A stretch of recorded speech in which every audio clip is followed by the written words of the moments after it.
My son was seen by his GP early yesterday evening with severe stomach pain, which was worsening.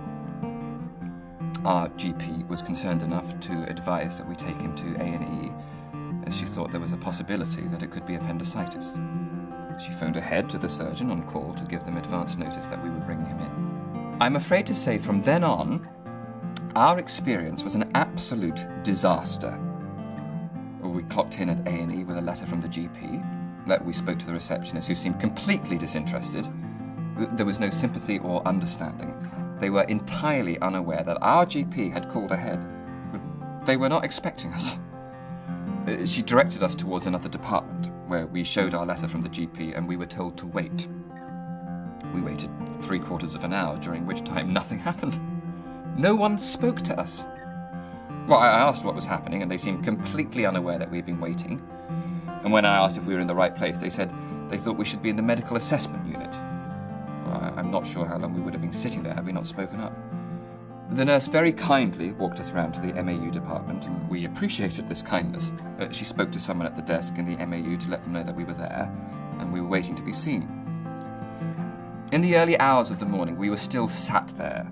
We had barely been spoken to, and we, just like very many other patients in similar situations, were incredibly frustrated. We did see a nurse at one stage. This nurse took my son's blood and gave him a drink. We then had no further feedback from this nurse to tell us what was happening. We asked on a few occasions when my son would be able to see the doctor, and we were told minutes. An hour and a half later, nothing had happened. The nurse, and in fact all of the staff we saw, seemed to have no control over what was happening, or any idea, really. No one really took charge. Lots of patients and families were waiting, and we were all talking amongst ourselves because everyone felt the same way. We just wanted to know what was going on and when we would be seen, but we were just told that the doctor was in surgery and no one knew when we would be seen. We finally saw the doctor at about 1 a.m. I have no criticism for how this doctor dealt with us. They were very sweet and apologetic. The doctor was unable to reach a conclusive diagnosis from the test that had been carried out, but felt confident enough that it was not appendicitis, so sent us home.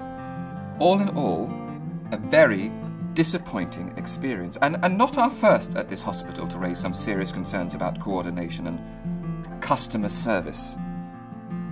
To be honest, we would have patiently waited in the hospital for as long as was necessary, but it was so frustrating to be sat waiting, with no one communicating with us and no idea of when we might actually see a doctor. It was the same for many other patients that night who we spoke to as we waited. Everyone felt the same. To me, it's a matter of basic customer service and communication, and ultimately, just feeling that someone cares.